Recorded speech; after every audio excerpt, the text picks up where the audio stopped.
Hello everyone, আসসালামু আলাইকুম। সকলকে all job news and education চ্যানেলে স্বাগত জানাই। চলে আসলাম নতুন একটি ভিডিও নিয়ে। ভিডিও শুরুর প্রথমে বলে রাখি, যারা আমার চ্যানেলে নতুন দয়া করে আমার চ্যানেলটি সাবস্ক্রাইব করে দিতে ভুলবেন না।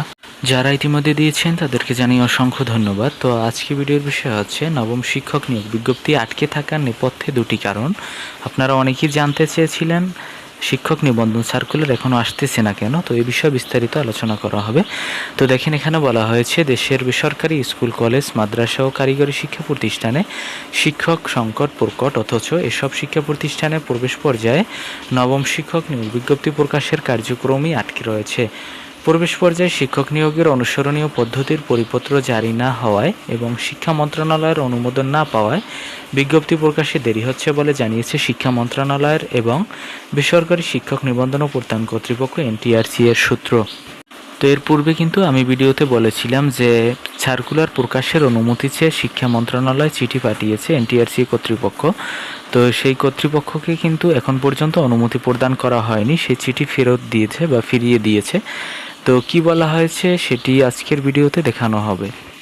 এনটিআরসি এর সূত্র জানায়, এনটিআরসি এর চেয়ারম্যানের রুটিন দায়িত্ব পাওয়া অতিরিক্ত সচিব সংস্থাটির সার্বিক কার্যক্রম, বিদ্যমান সমস্যা এবং আটকে থাকা নিয়োগ প্রক্রিয়া পর্যালোচনা করেছেন।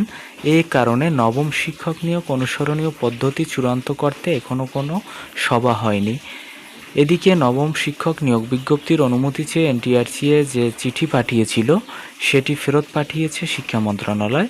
আগের প্রস্তাবের সঙ্গে আরও কিছু তথ্য যুক্ত করে নতুন করে পাঠাতে বলা হয়েছে। নতুন প্রস্তাব পাওয়ার পর পরিপত্র জারি এবং বিজ্ঞপ্তি প্রকাশের অনুমোদন দেয়া হতে পারে বলে জানিয়েছে সূত্র। শিক্ষা মন্ত্রণালয়ের এক কর্মকর্তা নাম প্রকাশ না করার শর্তে বলেন, নতুন চেয়ারম্যান এনটিআরসি এর কার্যক্রম ও জটিল বিষয়গুলো বুঝে নিতে সময় নিচ্ছেন। বিষয়গুলো পর্যালোচনা শেষে শিক্ষক নিয়োগের অনুসরণীয় পদ্ধতি নিয়ে সভা হবে। এরপর নবম নিয়োগ বিজ্ঞপ্তি প্রকাশের অনুমোদনের বিষয়ে সিদ্ধান্ত নেওয়া হবে। এর আগে প্রবেশ পর্যায়ের শিক্ষক নিয়োগের সংশোধিত অনুসরণীয় পদ্ধতি চূড়ান্ত করতে গত 16 জুলাই সভা ডাকা হয়েছিল, তবে সভার একদিন আগেই তা স্থগিত করা হয়। এনটিআরসি এর সূত্র জানায়, যাচাই বাছাই শেষে সারা দেশে ৭৫,৭69টি শূন্যপদের তথ্য চূড়ান্ত হয়েছে। এর মধ্যে 18তম শিক্ষক নিবন্ধনে উত্তীর্ণদের জন্য 6,000 পদ সংরক্ষণ করা হয়েছে। ফলে নবম বিজ্ঞপ্তির মাধ্যমে 69,769 জন শিক্ষক নিয়োগের পরিকল্পনা রয়েছে। তবে পরিপত্র জারি ও মন্ত্রণালয়ের অনুমোদন না মেলায় বিজ্ঞপ্তি এখনও প্রকাশ করা সম্ভব হয়নি। তো এই ছিল আজকের ভিডিও। দেখা হবে পরবর্তী কোনো ভিডিওতে। যদি ভিডিওটি আপনাদের কাছে ভালো লেগে থাকে তাহলে লাইক, কমেন্ট এবং শেয়ার করতে ভুলবেন না এবং চ্যানেলটি সাবস্ক্রাইব করে সঙ্গেই থাকবেন। ধন্যবাদ সকলকে। আল্লাহ হাফেজ।